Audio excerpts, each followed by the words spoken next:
All right, so Dominic, let's jump into today's episode. I think we've got a really interesting topic for people, and that is along the lines of detaching from the outcome. And this mindset, although I think a lot of people are aware of that mindset, they've heard people talk about detaching from the outcome. It appears many different ways, I would say, depending on the context. And so to tee this up, I want to read just maybe a paragraph from this amazing book, Fanatical Prospecting, from Jeb Blount. And I think he does such a nice job teeing this up for the audience so that they understand kind of the context. All right. So this is on page 26 of Fanatical Prospecting. Here's what it says. It says the universal law of need. It is when pipelines are empty that salespeople find themselves face to face with the universal law of need. The universal law of need governs desperation. It states that the more you need something, the less likely it is you will get it. This law comes into play in sales when lack of activity has left your pipeline depleted. When all of your hope for survival rests on one, two, or even a handful of opportunities, the probability of failure increases exponentially.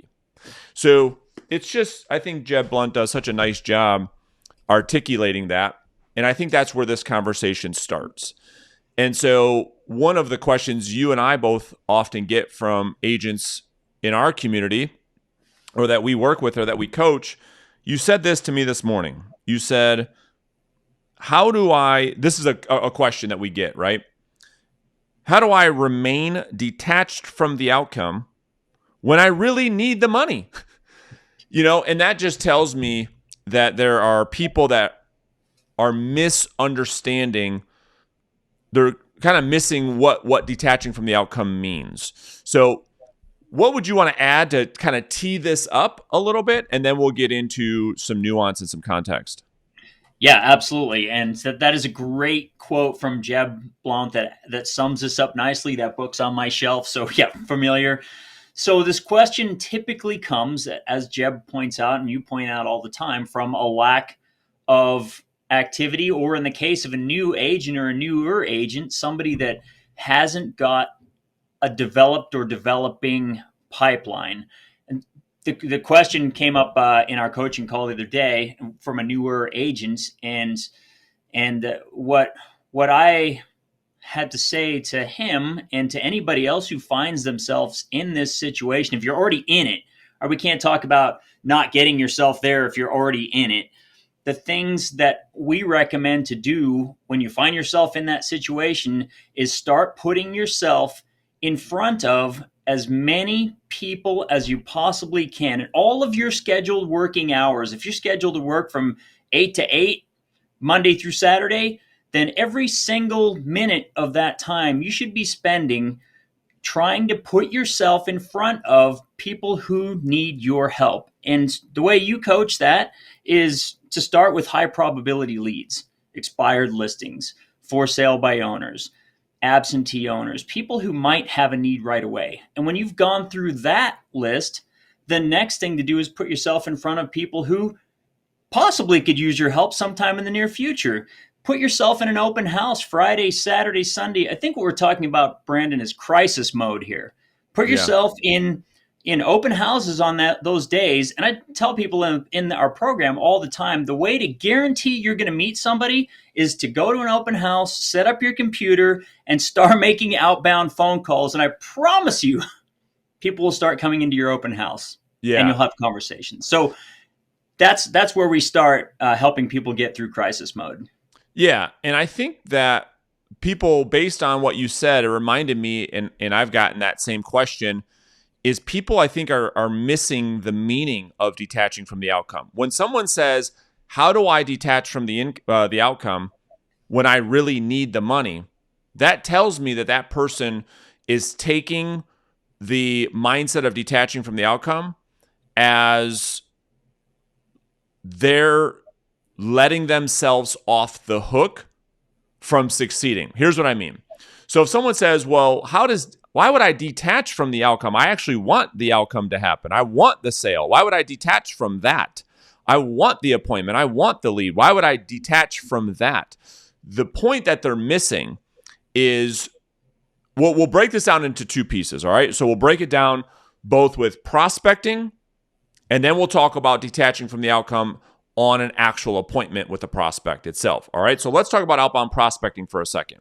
So the agent who says, well, why would I detach from the outcome when, Dominic, I want these calls to yield an appointment. I want these calls to yield a lead, and it's just not happening for me. What do you mean detach from the outcome? Well, here's what we mean. What we mean by detaching from the outcome means, as the inverse of detaching from the outcome, that we actually attach to the activity. Because here's what's happening. When we attach our self-worth to the outcome of a prospecting phone call, and that prospecting phone call doesn't end up going the way in which we want it to go, well, we stop doing that activity altogether. So detaching from the outcome under the context of outbound prospecting means that if your business plan states you need 20 conversations a day, that you have 20 conversations a day regardless of the outcome. We're not worried about what happens as a result of the 20 conversations, but rather we allow the results to be a byproduct of us focusing on the 20 conversations, not once, not sometimes, but every single day that we are scheduled to work, come hell or high water, no matter if you feel like it or if you don't feel like it, you have 20 conversations. No matter if you set the appointment on the first contact, the last contact, or no contacts. That's what detaching from the outcome under the context of outbound prospecting means. It is not a get out of the jail free card to let yourself off the hook from not giving it your all on these phone calls, but quite the opposite. And I'll give you one more example, Dominic, and then I want your thoughts. So detaching from the outcome under the context of outbound prospecting, we just talked about focusing on the activity, consistency. Now, when we're on a phone call, I think a lot of real estate agents take detaching from the outcome, again, as their out of jail free card to say, okay, well, if you want me to detach from the outcome, well, I'm going to not say as much as I think that I should, because I don't want to say the wrong thing. I don't want to say anything that would jeopardize this call from going the way that I want. That's an immediate sign that the person's still attached to the outcome, because detaching from the outcome means the opposite, that when you want to give up, that you ask another question. Detaching from the outcome means when there's an appointment to be had, that you don't just ask for the appointment once, but maybe you ask for it 3 times because you're not scared of the prospect telling you no, but rather you invite the prospects to tell you no because you aren't attached to the outcome. And one who is attached to the outcome doesn't stay in the pocket. They're quick to get off the phone call. They never ask for the appointment because I don't want to push too hard. And that is the very reason why they lose the opportunity to someone that is detached. Does that make sense? Yeah, it does 100%. And that's a really deep dive into the whole psychology around, well, our topic, which is being detached from the outcome. So I appreciate you going that deep on that, Brandon. Thank you. Yeah, well, it's I think, again, because of the way you outlined it, because I asked you this morning, hey, what is one common question that we're getting from our coaching clients over and over and over?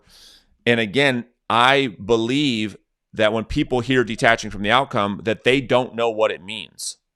They believe detaching from the outcome means you're telling me to not give it my all. That's what I think they're hearing. Because it's like, well, why would I do that when I really need the money? That's what they keep asking you.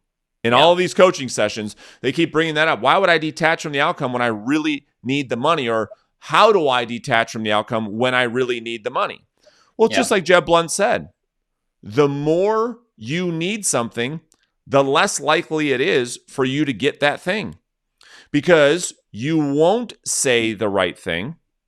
You won't come across with the way in which you need to come across that elicits confidence from that prospect in which you need to obtain a new client. And therefore, the neediness, the desperation, the neediness of money is the reason we lose the opportunity. So let's transition over to the appointment for a second. So this is even more prevalent at the appointment. So again, the question comes from the context, how do I detach from the outcome when I really need this listing? I really need this money. So detaching from the outcome means that you tell sellers the truth. Detaching from the outcome means that you are going to set great expectations with the seller, whether you believe that will result in you getting the listing or not getting the listing because it's the right thing to do. Not detaching from the outcome means that you don't tell the seller the truth, that you don't ask for the business, that you don't suggest when it's time that we actually do business together because you believe you can get the home sold, because you're worried about that outcome not ending in your favor. And as a result, it doesn't end in their favor in most cases. Because how many times, Dominic, do we hear this? Dominic, I feel like I've done everything right and I keep losing these listings to these other agents. To which I respond with, it's because your unwillingness to detach is the reason you lose. Because another agent went in there like you, Dominic, who's willing to tell the seller the truth, even though you risk losing the listing. This is what they're missing. You're willing to tell them the price that will cause it to sell, not the price they want to hear. You set great expectations of what it's actually like to sell a home, not what you think the seller wants to hear. And as a result, the seller says, wow, this is a breath of fresh air. Thank you for your honesty, your transparency. And as a result, we'd like to do business with you. And the agents who can't detach from the outcome keep losing out. Your thoughts on all that? Yeah, I mean, you just summed it all up, Brandon. But there's not an awful lot to add there. I mean, and so it sounds like if we had an agent that was sitting down face to face with you in a coaching situation, and they said to you, Brandon, look, man, I'm doing the best I can here. I'm making my contacts. I'm going on my appointments, and I'm slipping backwards here. It's not working out. I really I'm starting to need this commission, and how do I not come have that commission breath at the appointment? And I think you just summed it up by continuing to be a professional. Yeah. And that's what I wanted to answer today, because I think detaching from the outcome, that mindset has literally been a part of changing my life. But if you don't understand what it means and you don't understand how to operate from detaching from the outcome, it can do some harm. And so that's why I wanted people to understand it isn't that we're suggesting that you let yourself off the hook from being a great salesperson. We're not saying that. This doesn't mean detaching from the outcome does not mean that you're on a great prospecting phone call with an expired listing. There's an appointment to be had, and you're like, well, they keep telling me to detach from the outcome, so I better not ask for this appointment because I don't want to lose the opportunity. No, we're saying the exact opposite. We're saying the exact opposite, that go for the appointment because you're not worried if the prospect tells you no. Did we beat that? That's the point I want to get across in today's video more than anything else, of what detaching from the outcome means and what it doesn't mean. Yeah, nailed it. I mean, you nailed it. I think that's it. Put a bow tie on it. It's settled. We know what detaching from the outcome means, and now it is a matter of execution. Getting out there and doing exactly what you described as many times as possible in every single day that you're scheduled to work. Yeah. And what we coached is when you do that, the only eventual outcome will be that business will start to come to fruition. Yeah. That's exactly right. And what you just reminded me of, and I guess we'll end with this, is something that you and I think we talk about the Vince Lombardi uh, Yeah. analogy quite a bit. In that we're we're we're asking real estate agents to run the play, and most real estate agents are responding with "what if." What if this? And what if they come at me like this? And what Vince Lombardi was famous for was running the same play over and over and over and over again. Even though their opponents knew it was coming, they still couldn't be stopped. And that's what we're suggesting, is that detach from what if thinking and attach yourself to running the play day in and day out. Don't worry about if the defense sets up this way or that way, or if they say this, or if they say this, or what if they ask me this, or get out of what if. That's just another form of creative avoidance, and run the play. That's detaching from the outcome.